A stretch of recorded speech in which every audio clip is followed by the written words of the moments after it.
يا ربي صل على المختار طه البشير واغفر لنا كل زله وامحنا في النظير يا ربي صل على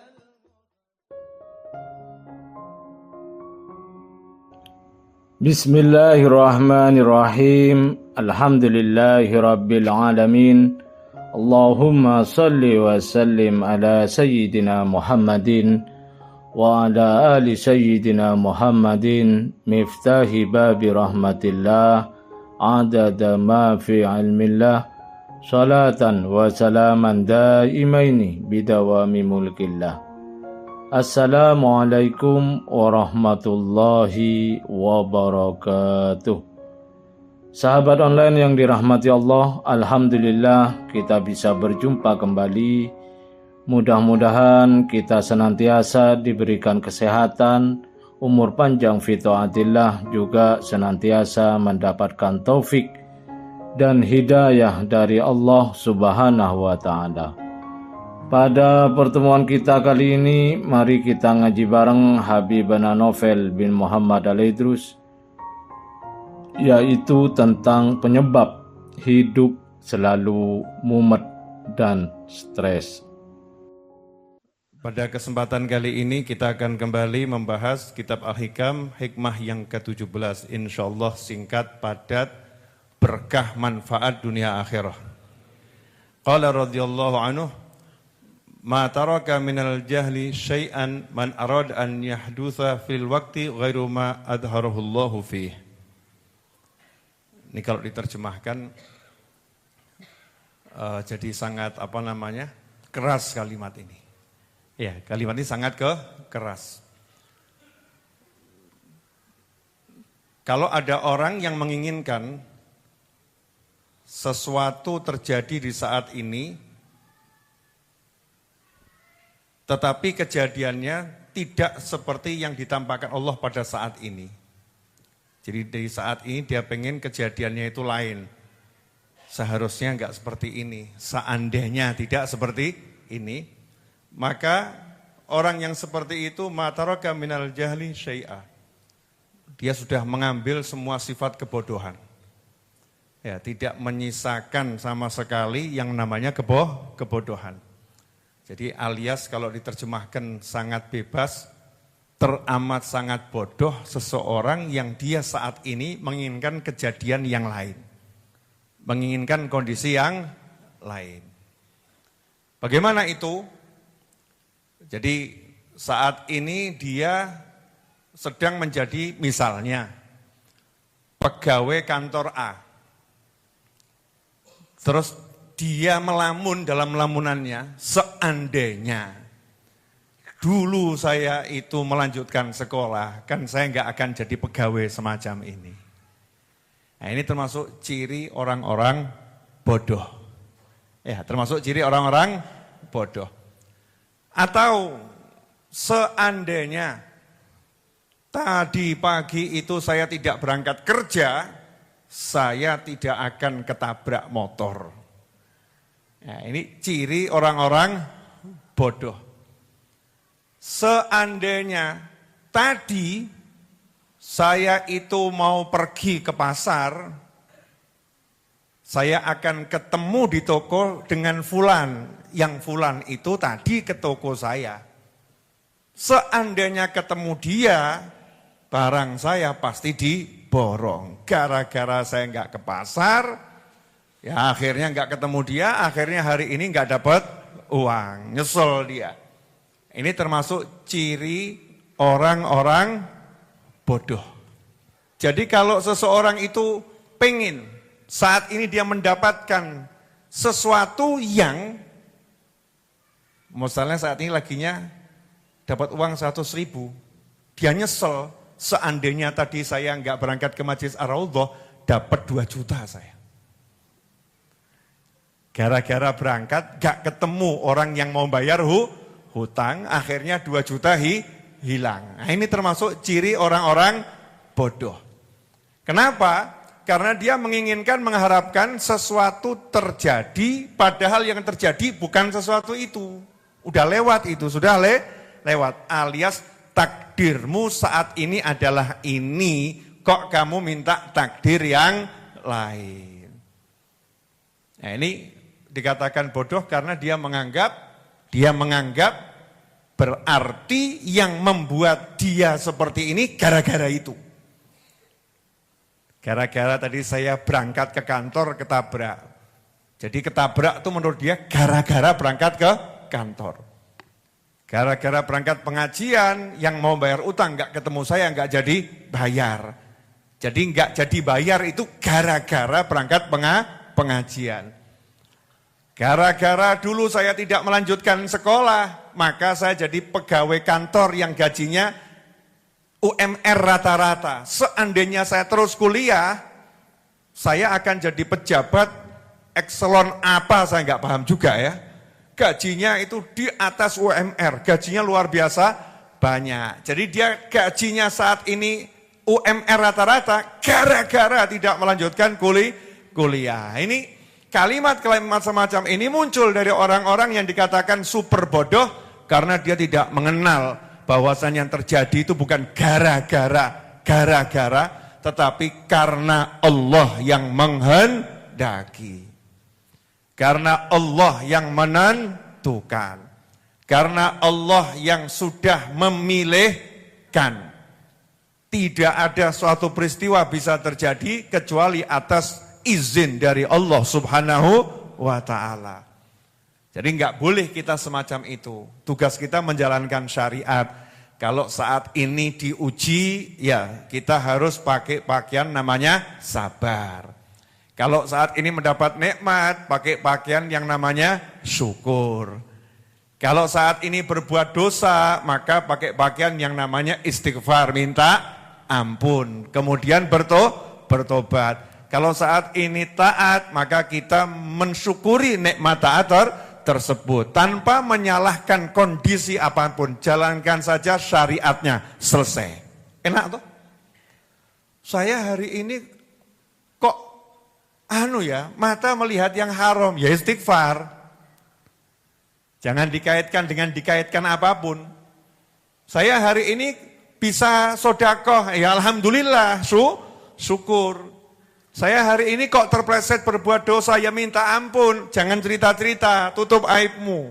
Jangan cerita, tutup aibmu. Tugas kita jadi manusia hanya itu, simple, sederhana.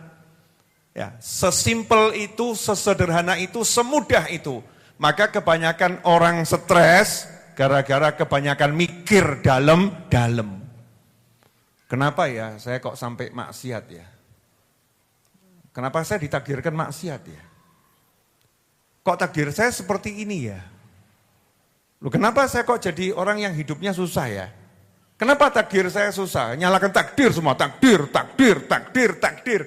Padahal syariat gak mengajarkan takdirmu ABC. Syariat mengajarkan kalau kamu sedang dalam kondisi berdosa, kamu minta ampun. Dalam kondisi berdosa, kamu tutup aib. Dalam kondisi berdosa, kamu segera amal soleh agar dosa terampuni. Dalam kondisi kamu dapat rezeki apapun itu ilmu, maka kamu berbagi. Kalau ilmu ya berbagi ilmu, harta berbagi harta, sehat ya berbagi kesehatan dengan tenaga dan lain sebagainya. Kalau kamu dalam kondisi sedih, maka kamu hibur diri dengan sesuatu yang halal, yang tidak dimurkai oleh Allah Subhanahu wa ta'ala. Maka kamu obati hati dengan banyak berzikir pada Allah Subhanahu wa ta'ala. Kalau kamu dalam kondisi kehilangan seseorang, suntuknya luar biasa, maka kamu yang ridho, terima kondisi itu, jangan berkeluh kesah, dan seterusnya. Aturan syariat jelas, gamblang. Nggak ada, kalau ada kondisi mikiro. Mikir dalam arti yang dikait-kaitkan sama takdir ya. Terus hati ini beruat, pikiran ini ruwet, berkuing jeduk-jeduk no tembok. Ya, kena gangguan. Agak goyang sedikit sampai meleset. Paham maksudnya kan? Goyang sedikit sampai meleset, dikembalikan susah. Habis itu ngelamun, saya ketemu malaikat, wah lebih hebat lagi itu. Saking melesetnya ya, sampai bilang ketemu malah malaikat. Padahal sholat jamaah tidak pernah. Loh, kita bisa ketemu malaikat, tapi kan enggak semua orang, ada syaratnya. Sholat berjamaah, bekti sama orang tua, haram ditinggalkan, yang taat dijalankan, sunnah dilakukan, ibadahnya luar biasa. Masuk dalam kelompok layak, nah itu wajar. Lawang orang tua dihajar, istri dimaki, ya anak dianiaya, hidup enggak taat, aktif maksiat, bilang ketemu malaikat. Ya mungkin malaikat azab. Ya na'udzubillah min dzalik. Nasallahu afiyah. Nah itu saya katakan singkat karena malam ini saya akan bicara yang lain. Tapi tunggu dulu, ini masih di bab ini ya. Nah ini ucapan ini disampaikan oleh Syekh Ibn Athaillah Al-Iskandari rahimahullah, di antaranya adalah karena mengajarkan apa yang disampaikan oleh Nabi Muhammad sallallahu alaihi wasallam dalam sebuah hadis riwayat Imam Tirmidzi, di mana Rasul menyatakan jika Allah mencintai suatu kaum maka Allah akan menguji mereka. Allah akan menguji mereka, ibtalahum, mereka akan diuji. Kalau mereka itu ridha, mereka rela diperlakukan Allah dengan ujian itu, falahur ridha, maka Allah pun ridha dengan mereka. Tapi kalau mereka enggak rela diperlakukan semacam itu, protes, kenapa kok saya begini, maka Allah pun murka kepada dia. Dia enggak rela, dia suhud, dia benci, maka Allah benci juga dengan dia. Ini akan kita bahas 10 menit selesai insyaallah. Ini kunci hidup biar enggak stres. Ya, kunci hidup biar enggak stres. Kenali dulu siapa Tuhanmu. Ya, siapa Tuhanmu? Siapa Tuhan saya?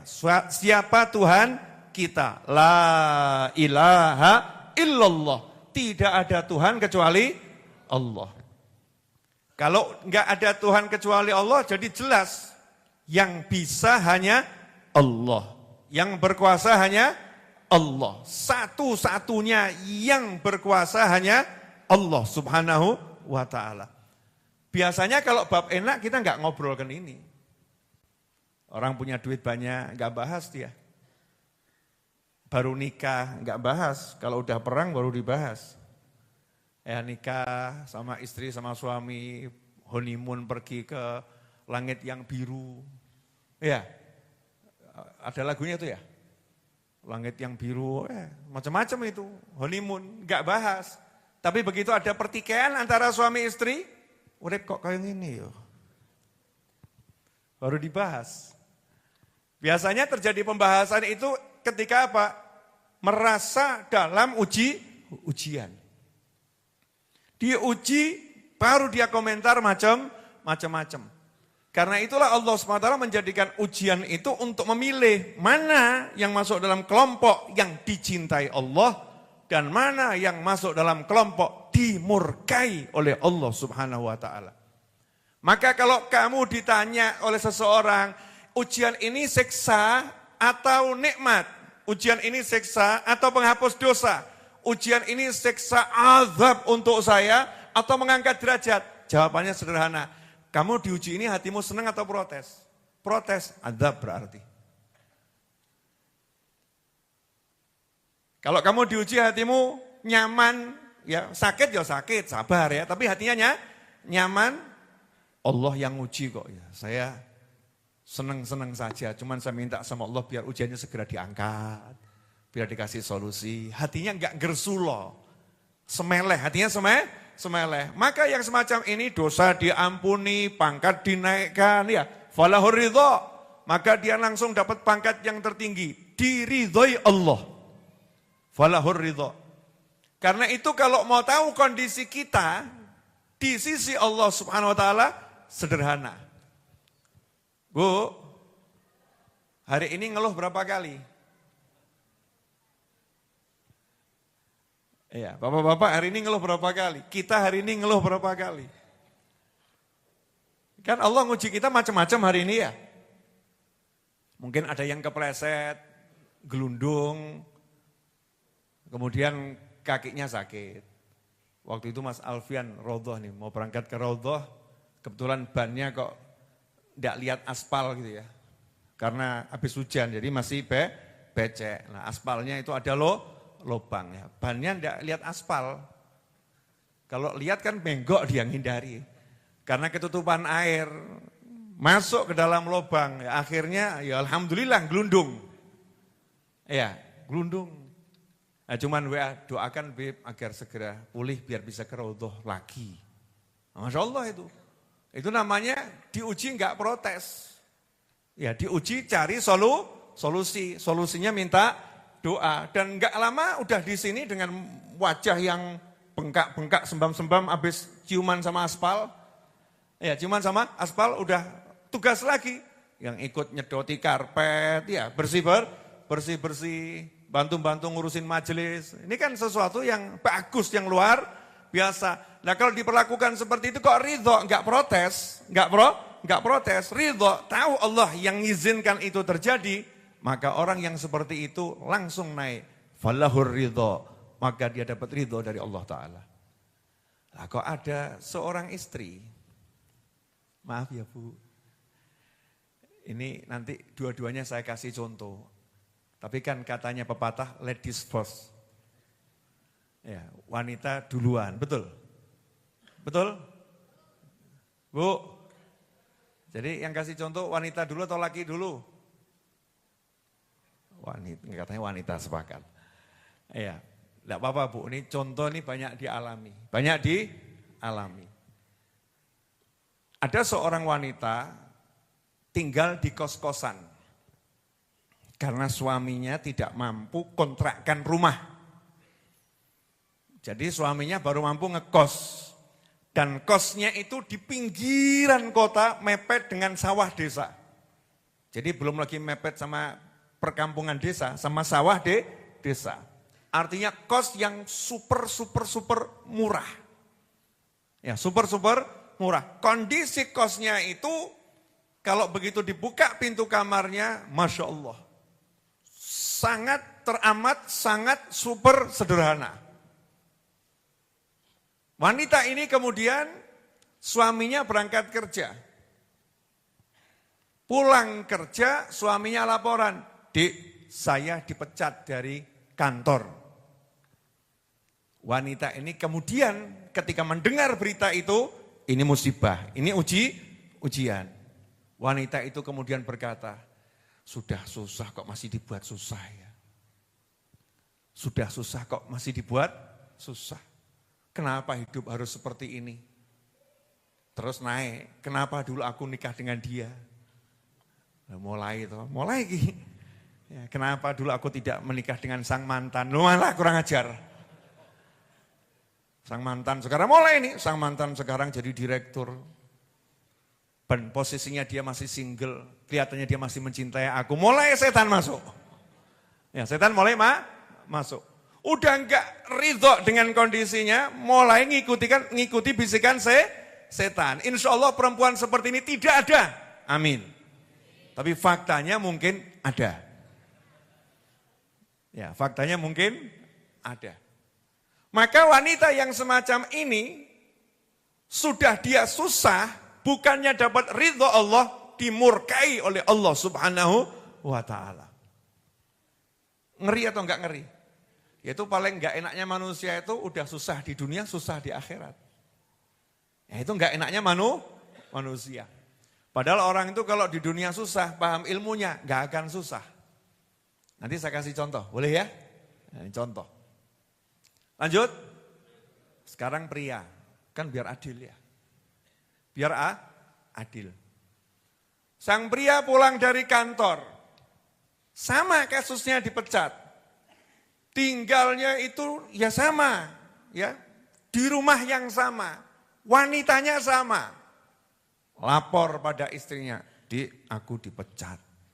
Musibah atau enggak musibah? Musibah. Istrinya ngomong, dadi wong lanang ra becus.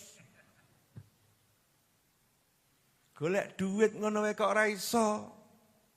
Gorok kono dadi wedok. kalimatnya celeng, celeng, celeng. Saya mau nanya Pak, sakit atau super sakit Pak? Super sakit. Nah terus jenengan di dalam hati komentar, kok rabi mbek wedok kaya ngene ya aku mbiyen ya. Kenapa aku dulu menikahin perempuan semacam ini? Kenapa kok istri semacam ini yang mendampingi hidupku? Sudah susah, sampai rumah tambah susah. Hidup macam apa ini? Seandainya dengan si dia, Masya Allah. Sama ini mikirnya, setannya podo soalnya. Tunggal kecamatan, tunggal kelurahan. Belum ada setan dari luar kota, masih sekitar itu aja setannya. Ya objeknya ya model begitu. Seandainya aku nikah dulu dengan si dia itu anaknya Pak Yai, ya anak satu-satunya, ngelola pesantren, Masya Allah aku udah jadi sekarang ini pengelola pesantren. Wah mulai berhayal, ya mulai berhayal. Terus gak suka dengan kondisinya, urip kok kayak gini. Ini orang sudah diuji, sudah susah, kemudian tidak melakukan tugas dari Allah Ta'ala, sabar dan ridho, saat itu dapatnya murkanya Allah Subhanahu Wa Ta'ala. Ngeri atau enggak ngeri? Laki-laki model begini banyak enggak Bu? Yang banter Bu. Ada ya Bu ya? Ada ya, insya Allah enggak banyak. Tapi tunggale akeh. Enggak banyak, tapi tunggale akeh. Na'udzubillah min dzalik. Nah orang yang udah kenal Allah Ta'ala lain. Pulang kantor, dipecat. Ketemu suami dapat laporan, dipecat. Mesem bareng, ngakak bareng. Tonggone takok, kok do ngakak bareng piye? Lah timbang nangis bareng. Daripada nangis bersama kan lebih bagus ketawa bersama. Lah terus kenapa kalian ketawa? Lah Allah maunya begini kok. Suami udah kerja, saya ya sungguh-sungguh kerja. Kami takwa ya takwa, maksiat ya istighfar. Lah kalau Allah lagi ngasih kondisi susah begini kan tugas kami sabar. Ya daripada sabar itu enggak enak, kami pilih syukur. Kami pilih syukur. Kok iso syukur awakmu? Wes genah ora penak kok syukur. Lah kan cuman urusan enggak punya duit. Yang penting kan aku punya suami. Masya Allah. Yang penting aku punya istri, kata suaminya. Bahkan sekarang yang penting kami punya waktu. Gak punya duit 5 hari gak jadi masalah. Tapi punya waktu 5 hari berdua bersama istri di kos-kosan tanpa ada yang mengganggu. Masya Allah. Kalau melihatnya dengan sudut pandang begini, hidup jadi indah atau enggak indah? Adem. Faman radhiya, siapa ridho dengan kondisi yang Allah beri, falahu ridho, dia diridhoi Allah. Lah kalau udah Allah ridho, tuh nomor 1 hatinya dibuat jembar pasti. Bleng penak hatinya. Kalau Allah sudah buat ridho, tempatnya dimanapun rasanya lebih dari istana. Oh diridhoi Allah kok. Nabi Ibrahim alaihissalam dalam kobaran apinya Namrud pernah merasa tersiksa? Enggak pernah. Nabi Yusuf alaihissalam di dalam sel penjara pernah merasa tersiksa? Enggak pernah. Nabi Yusuf berada di dalam sumur yang gelap kanak-kanak pernah merasa tersiksa? Enggak pernah. Kenapa seperti itu? Diridhoi Allah. Jadi yang dirasakan nyaman, enak, nikmatnya luar biasa. Berarti hidup ini gampang atau susah? Gampang. Tinggal urusan noto hati. Lah makanya biar hati ini gampang ditoto, kumpul sama orang-orang yang gak keluh kesah. Sohbatul fuqara, kumpul sama orang yang gak punya duit, yang banyak ujian, yang gak keluh kesah. Itu madang no hati. Kumpul sama orang yang kaya raya, yang diobrolkan cuman duit. Sedikit sakit keluh kesah 5 hari, 1 minggu, 1 bulan. Kumpul yang seperti ini, meteng no hati. Hati meteng bukan hamil, bukan loh ya. Hatinya gelap. Iya, jadi keras. Makanya Nabi kita Muhammad SAW suka kumpul sama orang-orang yang susah. Tapi bukan sembarang susah. Lawe susah ngresulo mbok kumpuli, peteng dedet. Ya, sudah susah, banyak keluh kesah, itu gelap gulita, gerhana matahari dan rembulan jadi satu. Kumpul sama orang susah yang soleh, orang susah yang dalam dirinya itu muncul cahaya Allah Ta'ala karena hidupnya syukur. Cari orang-orang soleh seperti ini. Alhamdulillah dulu saya temukan banyak. Saya duduk tuh, dulu saya nggak usah sebutkan lokasinya, ya di Semanggi sini. Setiap pulang dari Masjid Jami Asgaf, sholat duhur, saya duduk di situ. Ya namanya Am Soleh itu, namanya Bapak Soleh. Sama seperti namanya itu, orangnya soleh. Ya, ini Am Soleh ini, Masya Allah, hidupnya cuma mesem senyum, udah tua renta. Istrinya jualan rujak, gobet itu ya, lotes, lotek, jualan begitu. Saya kalau duduk sama beliau, rumahnya kecil. Ya duduknya ya di lincah. Ruang tidurnya di dalam itu dapur, ruang tidur, kamar mandi, semua jadi satu, sak kotak kecil. Ruang jualannya ya ruang tamunya. Tapi hatinya tuh kok asyik betul tuh. Saya nanya, Am Soleh, masih kerja enggak? Masih, kerja full. Saya tuh dulu alhamdulillah anak kecil, tapi teman saya orang-orang tua semua. Iya, teman saya orang-orang tua semua. Maka sampai sekarang saya merasa kecil terus. Saya lihat kalian tua semua. Karena teman saya orang-orang tua. Nah ini subhanallah, saya nanya, kerjanya apa? Mungkin saya nggak pernah lihat beliau kerja, udah tua sekali, sangat tua. Cuman rumah masjid, jual celana kolor. Saya masih ingat persis tuh harganya, Rp750. Celana kolor putih itu loh ya. Karonggoni itu ya, Rp750 yang bahannya putih rada apa namanya istilah itu, linen ya, Rp750 zaman dulu itu.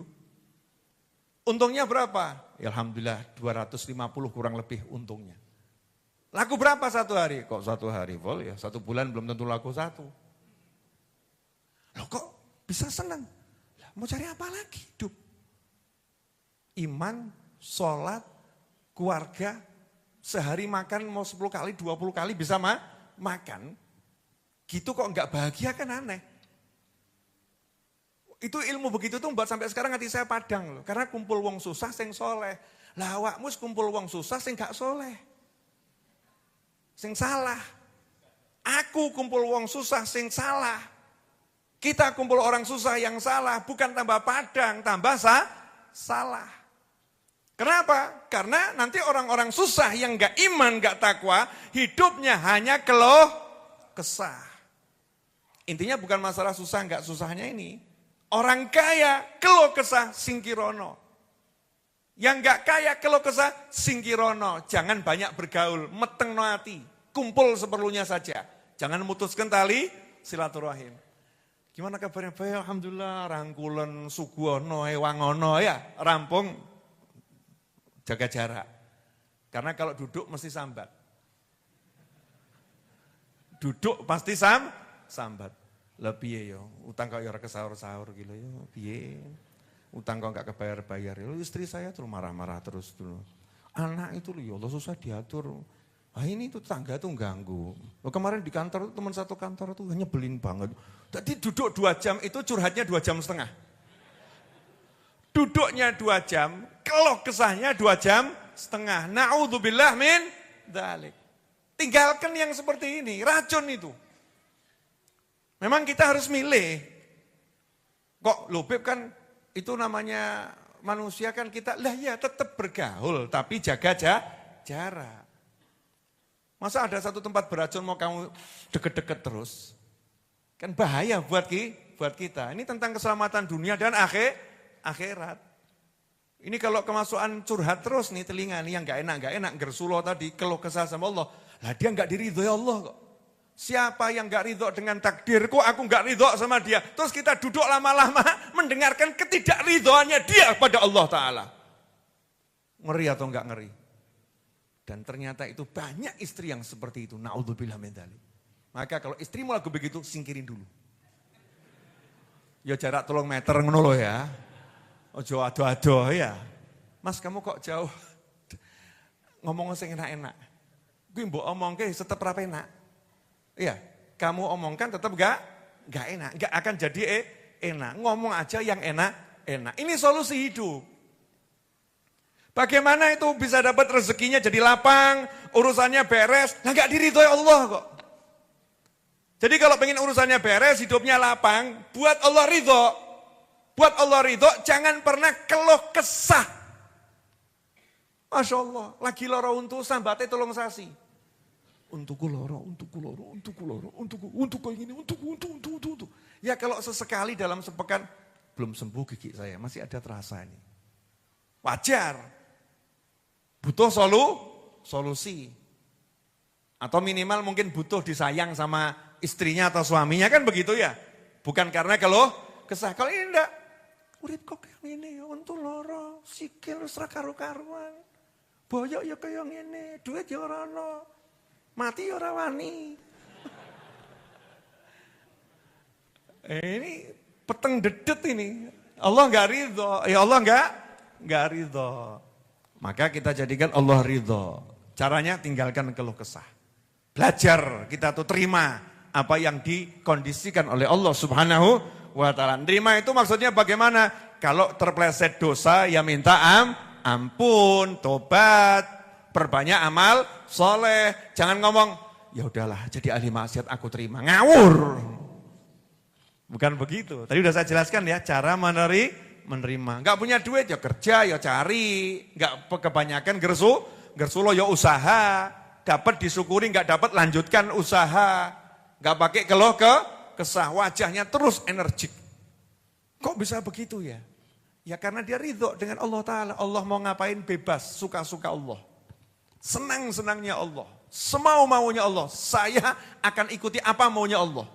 Cuman saya minta, ya Allah tolong beri saya yang enak-enak. Rabbana atina fid dunya hasanah wa fil akhirati hasanah wa qina adzabannar. Mintanya begitu, tapi hatinya ditoto.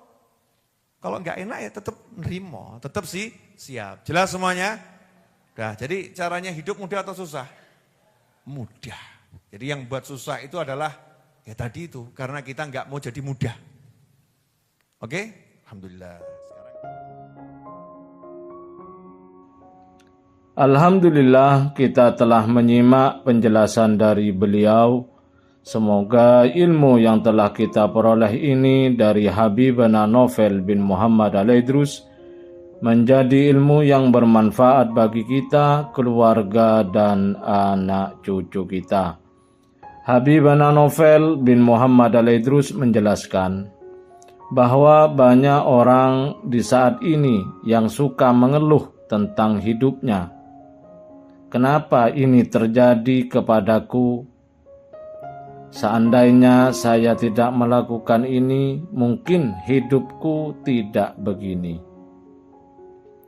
Ulama mengatakan bahwa orang yang suka mengeluh terhadap apa yang telah terjadi pada dirinya adalah orang yang super bodoh, karena berkeyakinan bahwa yang terjadi pada dirinya ada penyebab sebelumnya. Padahal semua yang terjadi atas kehendak Allah Ta'ala. Mengeluh terhadap kenyataan hidup yang terjadi, mengeluh terhadap takdir buruk yang terjadi akan menyebabkan gelapnya hati. Dan gelapnya hati akan membuat hidup selalu dalam kegelisahan, kesusahan, dan kekhawatiran. Lantas apa yang harus dilakukan ketika kita ditimpa suatu musibah, ujian, atau teguran dari Allah Ta'ala?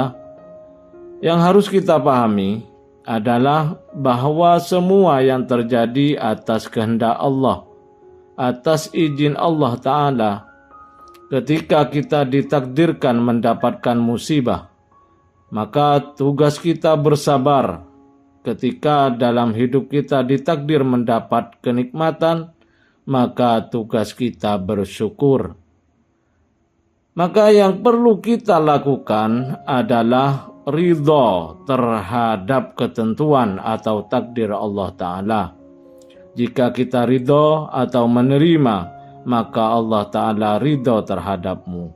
Dan inilah kenikmatan sejati dalam hidupmu.